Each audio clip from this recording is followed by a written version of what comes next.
La finalité de la chose, c'est de comprendre qui nous sommes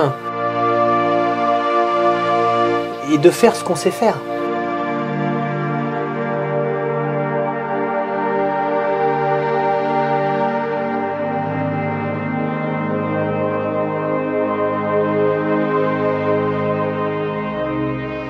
Bonjour, bienvenue sur le portail du cru, le portail qui de temps en temps arrive dans des lieux magiques comme ici, un lieu familial, des restaurants où justement le végétal veut dire quelque chose, mais pas que. Aujourd'hui, on est du côté de la Bouite, on est en altitude, on est à quoi, 1500 mètres 1502 mètres. 1502 mètres, précisément. Je vous présente Maxime Meyer. Bonjour Maxime, merci de nous recevoir. On doit avoir le papa René, mais bon, les contretemps de la vie font qu'il n'est pas là. Mais bon, je pense qu'en vous-même, vous avez toute l'encyclopédie de la Bouite, donc à mon avis, ça devrait jouer, quoi. La Bouite, c'est un nom patois? Oui, c'est une petite maison qui était en altitude dans nos alpages, qui servait de refuge pour dormir quand les animaux étaient à l'extérieur. Et les anciens l'appelaient la Bouite. On va la Bouite, quoi, avec l'accent bien patois, j'imagine, quoi. D'accord. Et du coup, ouais, vous l'avez gardé, quoi, tout simplement. Papa ici. A trouvé ce nom qui était joli et qui aujourd'hui c'est une grande bouite. Voilà. Aujourd'hui, on est passé de 300 mètres carrés à l'origine en 76 à 3000 mètres carrés aujourd'hui. Ah oui. On a une grande bouite. Vous avez une grande bouite, quoi.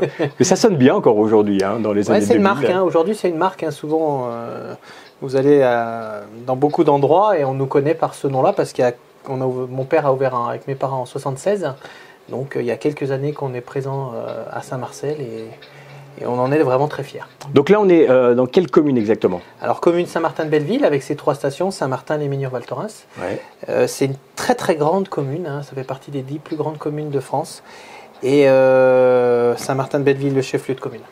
Donc là, on est au pied du parc de la Vanoise. Oui, à vol d'oiseau, à mon avis, à 5 km. On est dans le même pré-parc. Voilà, et puis on n'est pas très loin non plus également du plus grand domaine skiable du monde. On fait partie, Saint-Martin fait partie et est relié à ce grand domaine qui a 640 km de piste. Voilà. Donc c'est un atout majeur pour nous en tant qu'exploitants et commerçants. Et surtout, il faut faire valoir ces atouts qu'on a, alors au niveau de la neige, mais il ne faut pas oublier l'été, il y a de l'eau, on a des très belles fleurs, on a une faune extraordinaire, et donc des produits cuits ou crus qu'on va parler. Bah justement, ouais, en allant ce matin, vous étiez, je sais pas, à la cueillette, à la cueillette, on va dire, voilà, dans le pré, en forêt ou autre, quoi. Et voilà, il y a plus de choses justement. Alors on a cette chance, voilà, de nous vraiment, enfin cette chance, c'est-à-dire, je ne sais pas si on peut pas laisser ça une chance, mais si, c'est une chance, on fait l'effort d'ouvrir l'été pour notre clientèle. Alors mon père a toujours travaillé, voire qu'avant, dans les années 70, voire 80, l'été était plus important qu'au mois de janvier, par exemple. Il y avait vraiment une attraction pour la montagne l'été. Ce qui s'est perdu avec les accès autoroutiers ou aériens, qui finalement n'est pas bon, mais les gens ont bougé beaucoup, donc on fait des énormes saisons d'hiver et des saisons d'été qui aujourd'hui ont baissé par les années 80. Par contre, avec nos récompenses dans le guide Michelin font que les gens se déplacent vraiment l'été. Et pour moi, personnellement, j'ai plus de plaisir naturel à faire cette cuisine d'été que l'hiver sous la neige. Et ben, on est obligé de travailler des produits qui viennent pas d'ici. Quoi. Voilà, c'est ça. Ouais, d'accord. Ouais. Donc, j'ai fait ma liste un petit peu. Il y a les herbes fraîches, il y a des plantes sauvages, il y a la reine des prés, l'ail des ours, la gentiane, le sorbier, myrtille, fraise des bois. Oxalis. C'est énorme, quoi. Épilobe. Des carottes sauvages, du carvi, des myrtilles, des framboises. Extraordinaire, c'est extraordinaire. On a juste à cueillir. C'est ça. Et ce que la nature nous donne. En plus. C'est-à-dire que si la nature ne donne pas, il n'y a pas. Donc il faut être capable de, au lieu de prendre la plante de gauche qui est fanée ou qui est passée, il faut prendre celle de droite. Mais si on ne vous l'a pas expliqué, on ne peut pas le savoir. Faut pas être druide, faut faire attention à ça. Il y a la période des champignons aussi, j'imagine. Ouais, on commence à avoir quelques girolles. On a pris de la pluie là il y a 4-5 jours et donc ça, c'est on commence à avoir quelques girolles. Ça c'est parfait, quoi. Première étoile Michelin en 2003. Donc première étoile avec mon père en 2003, c'est vraiment l'entrée dans la cour d'école. Voilà, on commençait à savoir skier. Donc pour nous, c'était vraiment quelque chose d'important. Et on a tellement eu peur de la perdre, cette étoile, qu'on ne savait pas quoi en faire. On a travaillé beaucoup, on a été très besogneux, comme une cliente me l'a dit hier, et on en a eu 2. Donc à 2, on était très contents parce qu'on en avait une chacun. Oui. Et le travail, l'abnégation, l'envie de bien faire et surtout le partage, et j'espère qu'on parlera un petit peu de ça, c'est de cet accueil qu'a la Bouygues a toujours eu. L'hiver, on a des chaussures de ski, on a décroché le pompon, on est champion olympique depuis 2015 avec mon père, ma famille, à la Bouygues. Donc ça fait 7 ans qu'on a 3 étoiles au guide Michelin. Donc 2008, c'est la deuxième. Voilà. Et troisième en 2015, quoi. Et là, ouais, ça perdure depuis 7 ans. Extraordinaire. On ne lâche rien. Ouais, on lâche rien, quoi. Et justement, voilà, vous disiez le partage, l'accueil, la relation humaine, c'est ce qui fait la force, peut-être des montagnards, des savoyards, des hauts-savoyards. Au jour d'aujourd'hui, c'est un savoir-vivre, un savoir-faire de recevoir. La montagne est un paysage très dur. C'est-à-dire que si vous voulez aller chercher les myrtilles, par exemple, faut prendre vos petites jambes avec le sac à dos, il faut y aller. Donc ça demande déjà un effort particulier. Donc je pense que quand on est dans nos maisons et qu'on a la chance d'accueillir des gens extraordinaires, ils nous offrent leur temps.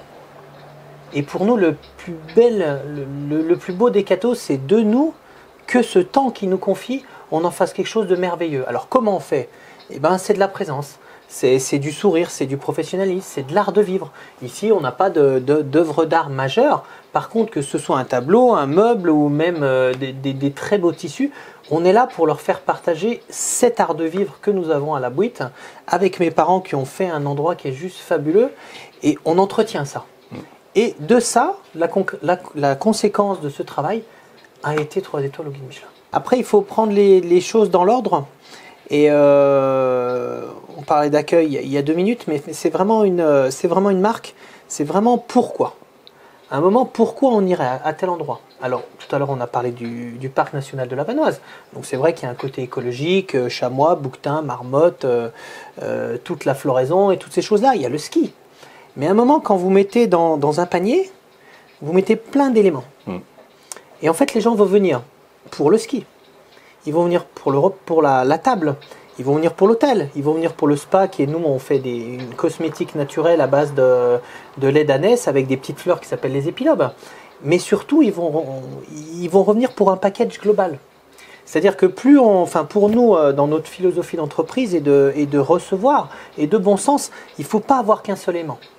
Souvent, je dis on ne mange pas les rideaux, déjà, mais si les rideaux sont cohérents par rapport à ce qu'on raconte et en fait tout devient naturel et de bon goût, et ben finalement ça marche quoi. Et vous êtes aussi catalogué Relais Château. Alors ça c'est une marque, c'est une association d'hôteliers qui sont venus nous voir en nous disant voilà vous rentrez dans nos critères, ce que nous on pensait pas être clairement dedans, mais en fait quand on allait chez les collègues qui l'étaient, en fait on comprenait. Et la finalité de la chose, c'est de comprendre qui nous sommes et de faire ce qu'on sait faire.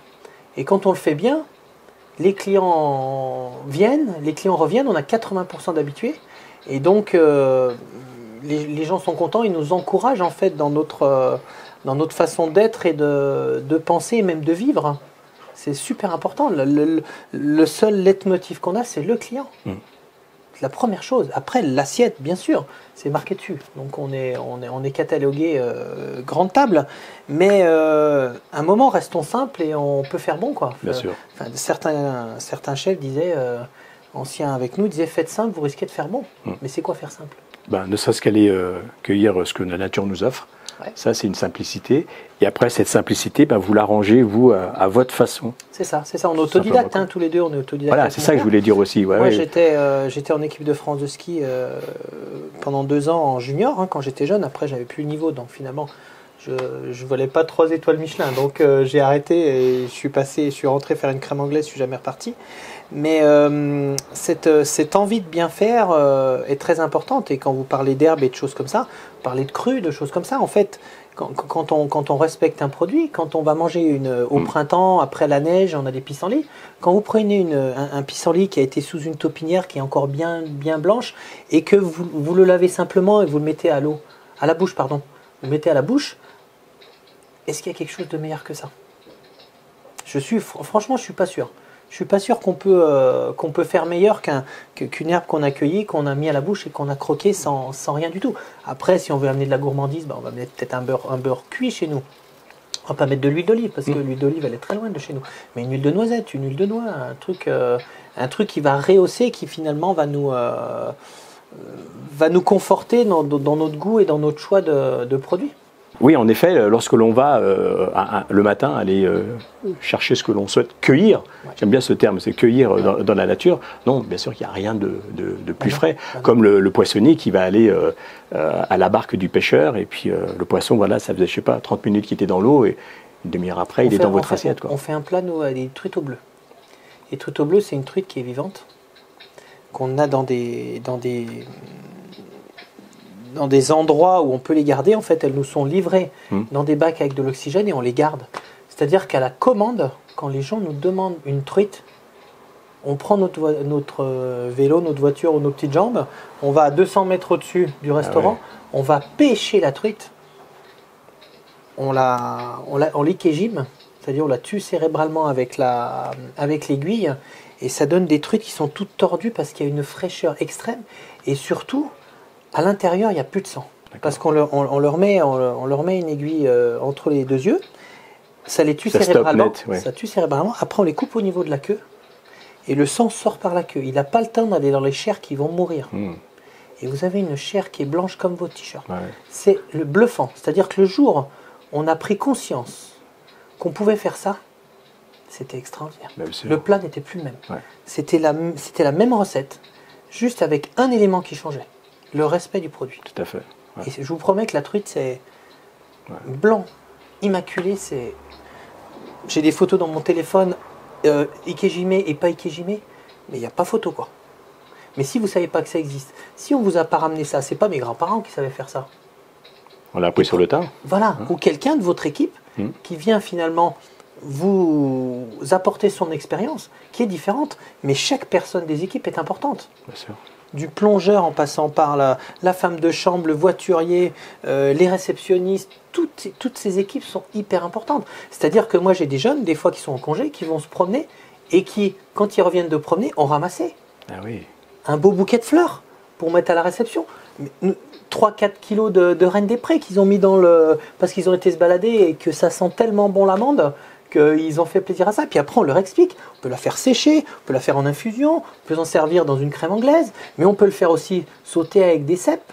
En ce moment, on fait un pré-dessert abricot avec une émulsion de Reine des Prés dessus. C'est comme une bière, mais on l'associe en fait à l'instant présent. Ou alors quelqu'un qui vous en a parlé. Oui, aussi. Qui vous a dit, tiens, on faisait une confiture, je dis une bêtise, groseille Reine des Prés. Donc on prend de la groseille, on prend de la Reine des Prés, on essaye. Et si on trouve qu'à notre goût c'est bon, c'est parti. On envoie. Tout simplement. On dit que c'est une cuisine à 4 mains chez vous. Il y a le papa, il y a le fiston. En fait, c'est une cuisine de toute une équipe. C'est plus que ça. Alors, en rigolant, souvent, on joue avec notre nom de famille, on dit à deux, on est meilleur. À deux, on est meilleur. Et je pense que mon côté ancien sportif, le biathlon, c'est mettre au centre de la cible tout le temps pour justement être performant et passer au-dessus des autres. Parce que je vois aujourd'hui le niveau, il est incroyable. Mais comme en cuisine, aujourd'hui, il y a un niveau de cuisine pour avoir décroché 3 étoiles. Mais c'est de la haute couture. En étant autodidacte. Ouais, c'est énorme. Même tous les nouveaux chefs 3 étoiles, il y a une volonté, il y a un envie de bien faire, il y a une rigueur qui n'existait pas il y a 20 ans, je pense. Parce que le niveau mondial, il est devenu incroyable. Donc aujourd'hui, si on n'a pas cette identité-là, et donc pour revenir à mon père, moi j'ai ce côté compétiteur, mais contre moi-même, c'est surtout pas contre les autres. C'est ça qu'il faut comprendre. C'est vraiment contre soi-même, c'est-à-dire d'être très difficile avec soi-même pour que chaque élément, chaque chose soit à sa place, chaque goût ait apporté quelque chose dans le plat. Et tout à l'heure, on fera une recette où on en parlait il y a 2 minutes, je vais essayer de vous faire une neige de chou-fleur. Donc neige, on parle vraiment de nature qui est autour de nous, évidemment. Avec des œufs de truite. Avec des œufs de truite, je vais vous monter ça, on va trouver quelque chose. Et l'important, c'est cette sagesse qu'a pu avoir mon père et cette éducation qu'il a eue, qui moi, finalement, j'ai hérité. J'ai hérité de ça, mais lui, il a vu arriver l'eau, il a vu arriver l'électricité, il a vu arriver les touristes. Voilà, il y en avait très peu ici. Les corbeaux, ils passaient à l'envers pour pas avoir la misère, mais ils étaient heureux. Moi, mes grands-parents, c'est des gens très heureux. Ils ont 80... Il est de 28, donc 94, mon grand-père. mais ils ont toujours bien mangé. Mais ils ont mangé de la charcuterie, ils ont mangé du bon beurre, ils ont mangé les légumes du jardin. Voilà, ils n'ont jamais été au contact de produits toxiques. Ici, les gens, s'ils voulaient gagner de l'argent, ils allaient en ville. Et en ville, ils allaient travailler dans les usines. Donc à 60 ans, ils étaient morts. Que mes grands-parents, peut-être qu'ils avaient un peu de bon sens, ils ont fait autre chose. Mon grand-père est devenu menuisier. À un moment, il creusait pour mettre l'eau. Ils ont branché l'électricité parce qu'il y a de l'électricité qui arrivait. Ils mettaient des sucres, des machins. Et ils ont toujours avancé comme ça. Et aujourd'hui, ils ont pas eu cette nocivité du travail. Ils ont travaillé énormément, en heures de travail. Mais quand vous êtes avec des vaches en montagne, à manger votre bout de pain avec votre tome, ou si vous êtes en bas dans une usine, à sentir toutes ces choses qui avant n'étaient pas connues, que ce soit l'amiante ou j'ai rien contre tout ça. Il faut être dans le progrès. C'est le réel, oui. Mais c'est le réel. Oui, bien sûr. Aujourd'hui, on est une génération où on sait ça. On le sait. Aujourd'hui, il faut arrêter de polluer l'eau. Il faut arrêter de. Nous, quand je lave mes petites herbes, je mets de l'eau fraîche. Mais après, l'eau, je la jette pas dans le lavabo. Je vais arroser les fleurs. Voilà. Je le mets au sapin qui est au bout du truc. On lui redonne une seconde vie, un second rôle. Ouais. Mais c'est que du bon sens, quoi. Ouais. C'est que du bon sens. Et donc, encore une fois, pour parler de mes parents, ils ont eu ce bon sens en disant, mais dans ce village, il y a plein de gens qui arrivaient en ski, il faut leur donner à manger. Et ils ont commencé comme ça, avec rien en poche et 2 enfants à charge. Et ils ont travaillé tout le temps, quoi. Ouais. Et c'est pas quelque chose de difficile quand vous avez des clients qui vous le rendent bien et puis que à la fin du mois on arrive à payer ce qu'on a à payer et vivre normalement. Tout à fait. Après, s'il y a plus, on peut se permettre d'acheter des meubles d'exception, de pousser les murs et de donner du confort à cette maison qu'on adore. Je pense que mes parents, ils ont 3 enfants, 2 normaux plus la bouite, quoi. Tout à fait. C'est leur vie, quoi. Et c'est chouette d'amener cette deuxième pierre à l'édifice à cette maison qui mérite toute notre attention, quoi. Bien sûr. Mais on sent une chaleur ici. Je suis arrivé il y a à peu près 1 heure, on sent quelque chose, quoi. On n'a pas envie de partir, par exemple, quoi. Et c'est ce qui fait que les gens reviennent. Mais c'est un don, ça. Ça, c'est vraiment le don. Il y a le don et le dû. Souvent, j'explique aux équipes que le dû, c'est ce que les gens payent, et le don, c'est ce qu'on leur offre. Et quand le don est supérieur au dû, il n'y a plus de problème, quoi. Mais en fait, vous avez un nom qui, je sais pas, il vous a peut-être aidé dans la vie, quoi. Meilleur. Est-ce qu'il y a quelque chose au-dessus de meilleur? Oui. Vous vous rappelez? Et ça me fait penser à une pub. Vous vous rappelez de la pub du fromage? Il n'y a rien au-dessus de président. Vous vous rappelez de ça? Ouais, est-ce qu'il y a quelque chose au-dessus de meilleur? Ouais, c'est pas prétentieux, super, mais super. Il y a une dame l'autre jour qui s'appelait Super. Oui. Oh, mais j'ai dit, c'est extraordinaire, ça. Une dame, j'ai dit, elle a pas une fille, cette dame, que moi j'ai un Oscar meilleur. Donc ça ferait meilleur super. Ça ferait super meilleur. Ah, super meilleur. On en rigole, mais en fait, toute notre vie, c'est comme ça. Toute notre vie, c'est des rencontres. Toute notre vie, c'est improbable. Toute notre vie, on a la chance d'être choyé par des gens extraordinaires, qui vous accompagnent, qui vous encouragent. Moi, j'ai 2 bacs, un bac d'eau chaude et un bac d'eau froide. Donc l'école, c'était pas mon truc. Mais finalement, quand vous avez ce bon sens, ce sens des responsabilités, ce sens de rigueur, ce sens de générosité. Mais la générosité, ça vient quand vous avez les moyens d'offrir. Mais est-ce que offrir, c'est un verre de vin, ou alors c'est du temps? Ou alors est-ce que c'est une façon de penser? Peut-être que j'ai rencontré des gens qui me font devenir sage. C'est pas que je l'étais pas avant, mais à un moment, il faut passer par cette période de compétition contre soi-même. De se prouver qu'on est capable mais de quoi? C'est quoi mon imaginaire? Qu'est-ce que j'ai envie aujourd'hui d'offrir à mes enfants? J'ai Oscar qui a travaillé chez Laurent pendant 2 ans en BTS, qui s'est éclaté, qui a trouvé une maison adorable, une maison fabuleuse, et qui au jour revient à la maison parce qu'il a besoin de se remettre, et que toutes les personnes qui travaillent avec nous connaissent Oscar, mais connaissent pas Oscar comme le fils comme cuisinier. Voilà. Comme personne qui a appris, qui est capable de tenir un poste, qui est capable d'apprendre avec nous et de progresser. Donc il fait un petit passage chez nous, il repartira sur d'autres maisons pour aller voir ce qui se passe un petit peu ailleurs, et surtout garder le meilleur de ça.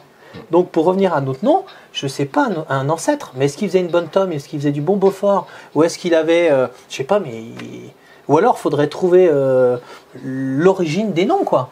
Mais Vous savez pas aujourd'hui? Meilleur, on ne sait pas. On ne sait pas. Ouais, on ne sait pas, mais c'est un truc à creuser, ça. À creuser, il doit y avoir quelque chose. Il y a forcément un truc. Quelque chose derrière. Après, il y a des noms qui sont un peu plus bizarres chez nous. On a des gars cons, c'est pas pour ça qu'ils étaient cons. Hein, mais... Tout à fait. Tout à fait. Bon, on en parlerait des heures et des heures, quoi. Mais écoutez, si on peut aller faire un saut en cuisine, et puis voir, juste découvrir un petit peu ce que la nature peut nous offrir, et puis avec demain, ce que l'on peut faire tout simplement avec du végétal, avec du cru, avec ce que vraiment la cueillette nous donne, et c'est le plus important. Bon, là, on arrive en période d'été, donc ça c'est bien. On serait venu en hiver, peut-être qu'on aurait peut-être trouvé quelque chose ou pas en cueillette. On a des fournisseurs qui sont adorables, qui nous font des légumes qui viennent du côté de Tours. Il s'appelle Eric Roy, et Eric, il fait des légumes mais extraordinaires. Il a une terre, mais vous avez envie de manger la terre. Et le pire de tout ça, c'est qu'il adore la montagne. Un jour, il vient ici. Et c'est vraiment un ami qui a un respect profond pour les belles choses. Et on monte au-dessus du restaurant, là, où on a des terrains au-dessus. Et il dit, est-ce que je peux me permettre de prendre de la terre et de la faire analyser? Il l'a fait analyser. Dans les 3 jours, le gars, il l'a rappelé savoir où c'était. 0 pesticides. Pas de pollution. Rien. Il a dit, j'ai jamais vu ça de ma vie. C'est-à-dire qu'à 1500, 2 mètres, comme je vous disais, d'altitude, avec une préservation de notre environnement qui finalement, sans industrie, est restée au meilleur de ce qu'elle pouvait. Mais si on met des belles graines dans ces prés, avec des problèmes qui sont liés à la neige, qui sont liés à l'altitude, qui sont au relief, enfin à plein de choses, mais c'est obligé que ce soit bon. Après, ça sera sûrement différent. Mais est-ce que c'est nos légumes qui seront meilleurs que les autres, ou alors c'est l'origine même qu'aurait ce légume? Avant d'arriver à la solution qui nous conviendra, il va y avoir un peu de travail. Et ce travail, il va falloir travailler avec des gens, encore une fois, compétents, qui sont capables d'amener au bout ce qu'on a envie de faire. Mais c'est pas faire un jardin pour nous, c'est faire un jardin pour la vallée. Ce qui se faisait avant. Parce que nous, on a des fraises, enfin moi j'ai un petit jardin, les fraises elles sont extraordinaires, les petits pois, nous on a la période de petits pois, on est au 20 juillet. Voilà, les fraises on les a finies il y a une semaine, même pas. Et ainsi de suite, on est tout décalé. Les haricots, on va les avoir le 15 août.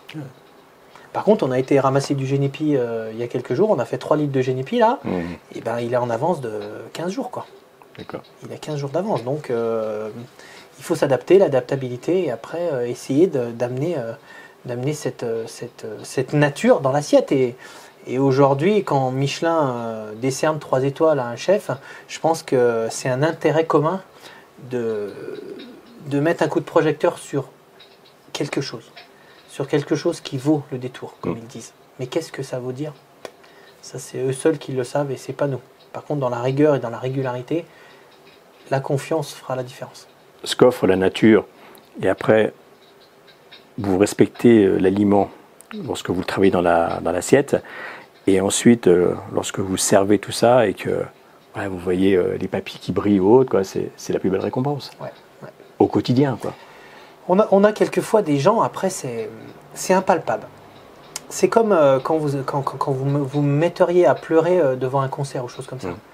C'est pas prétentieux de dire, mais on a des clients qui sont touchés. C'est-à-dire que ça leur va droit au cœur. C'est-à-dire que c'est des saveurs qu'ils ne retrouvaient pas. En mignardise, on fait de la cruche, par exemple. C'est un beurre cuit à farine et sucre qu'ils faisaient en alpage quand ils avaient fait le beurre pour conserver. Il restait au fond du chaudron, il restait un petit lait très cuit, ils mettaient de la farine et du sucre. On a des gens que c'était leurs arrière-grand-mères qui faisaient ça. Mais la mère et la grand-mère ne font plus. Et quand ils arrivent ici et qu'ils goûtent ça, mais ça les émeut. Tout à fait. Ça les émeut. Une cuisson de poisson. On fait une ferra du Léman avec une croûte de pain. Il y a des gens, avec un beurre blanc à la roussette de Savoie, il y a des gens que ça touche. Et bien notre boulot, premier, c'est de ça. Mais comment vous y arrivez? Je suis incapable de vous expliquer. Incapable.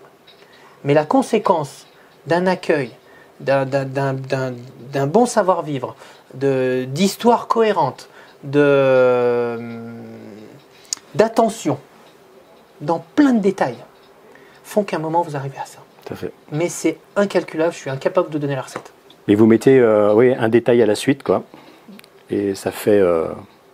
Léonard ce de que ça Vinci fait. disait les détails font la perfection et la perfection n'est pas un détail. Elle est belle cette phrase. On va en cuisine? Allez, on est parti. C'est parti.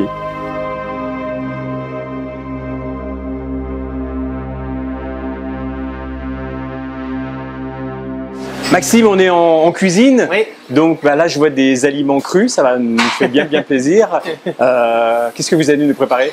Alors, comme on m'a parlé dans l'interview tout à l'heure, on va vous faire une neige de chou-fleur avec un petit peu d'oxalis, des œufs de truite, un petit peu d'huile de noisette et une crème nature.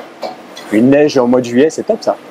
En fait, encore une fois, on est taquin, nous. Tout à l'heure, on a parlé de ski, on a parlé de saison d'hiver, qu'est-ce qu'on fait l'hiver, et en fait, d'amener le naturel dans l'assiette, ce qui est improbable. On ne mange pas de la neige aussi quand on tombe dans la neige, mais c'est pas un aliment qu'on mange facilement comme ça. Et en fait, nous, on l'amène dans l'assiette en plein été, quand il fait 30 degrés en montagne, qu'on a la clim naturelle, et on les rafraîchit un petit peu avec de la neige. Super. Allez, on va se faire On fait tout le ça. montage? C'est parti. On commence avec des œufs de truite, d'accord? C'est des œufs qui viennent de la pisciculture Bola qui se trouve entre Albertville et Ugine. Donc à une trentaine de kilomètres d'ici. On va venir mettre à peu près deux cuillères à café au fond de l'assiette. Avec ça, on a récupéré une crème de la coopérative laitière de Moutier qui est très épaisse. On appelle ça une double crème. On est venu aciduler un petit peu plus que la normale avec du citron vert. Encore une fois, là on est cru. Les œufs sont crus, la crème est crue, le citron est cru. Pas de cuisson. On va en mettre une cuillère à moka à peu près au fond de l'assiette. Après, dans l'assiette ici, vous avez des noisettes. Noisettes, chou-fleur cru, brocoli cuit, chou-fleur pickles et oxalis. Donc on va venir mettre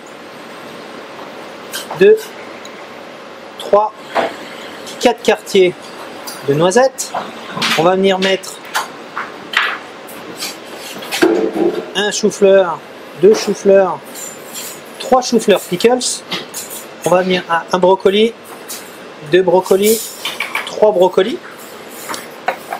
Pour amener un petit peu de montagne, une huile à la noisette. Et maintenant, on va ajouter la neige. On décercle. On a pris un chou-fleur qu'on a blanchi, qu'on a mixé, qu'on a mis dans un bol à moins 24 degrés et qu'on a râpé. Donc on prend une cuillère, 2 cuillères,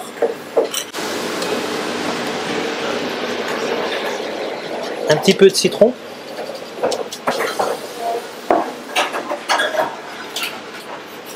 on va venir remettre des œufs de truite, notre noisette, notre brocoli, notre chou-fleur cru. Là, on va venir râper le chou-fleur. Ça serait presque de la neige fraîche, ça. Ah là oui. On va venir mettre un petit peu de notre montagne qui nous est si chère. Un petit peu d'oxalis. Alors l'oxalis a un côté acidulé. C'est une plante acidulée. On va retirer notre cercle. On va venir rajouter un petit peu d'huile de noisette. Et c'est fini. Donc là, on est au minimum 90% cru. Oh oui, Extraordinaire, extraordinaire. Quoi. Et ça, c'est quelque chose qu'on peut découvrir sur votre carte. bientôt. Mmh. C'était en live. Et servi par le chef en plus. Waouh, waouh, waouh. Donc là, on a même servi dans des assiettes. Hein. Ça, c'est des antiquités. Hein. Assiette d'époque. On est vraiment dans quelque chose de différent. Bon, on goûte. Voilà. Allez, C'est parti. il faut bien prendre tout ensemble.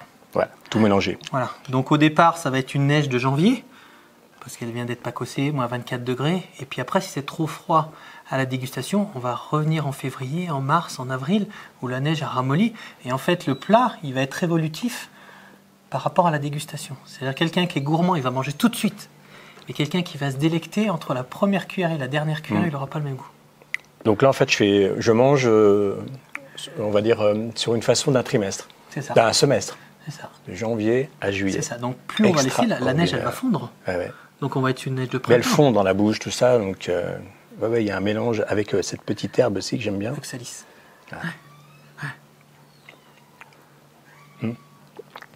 Si on ferme les yeux, on voit bien les mois. Janvier, février, mars, avril, mai, juin, juillet. Extraordinaire. Non. J'adore. C'est marrant. Ah, il y avait les petites crèmes aussi, j'ai pas goûté. Oui.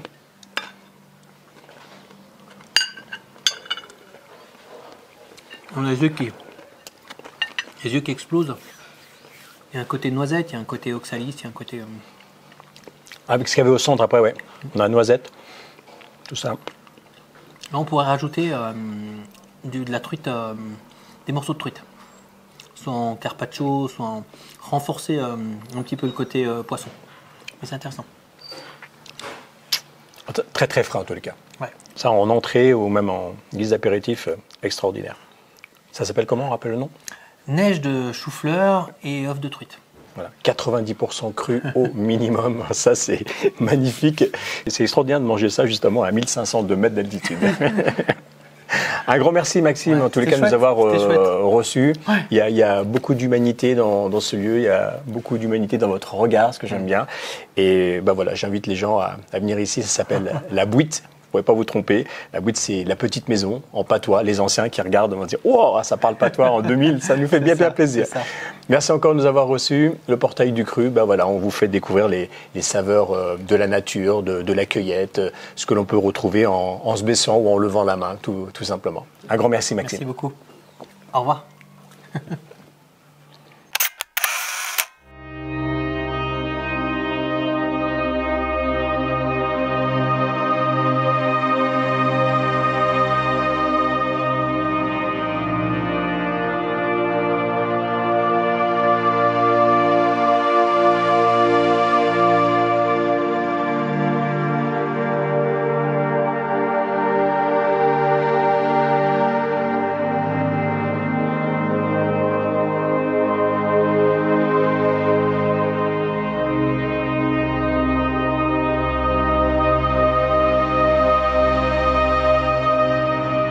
Voilà le portail du cru du côté de la Bouite en Savoie. On est sur la route de Val Thorens et c'est ici bien justement que ce restaurant La Bouite 3 étoiles au guide Michelin vous recevra été comme hiver. En tous les cas, se fait un grand plaisir de vous présenter cet endroit où on mange également du végétal, du cru et ça se passe bien sûr sur le portail du cru.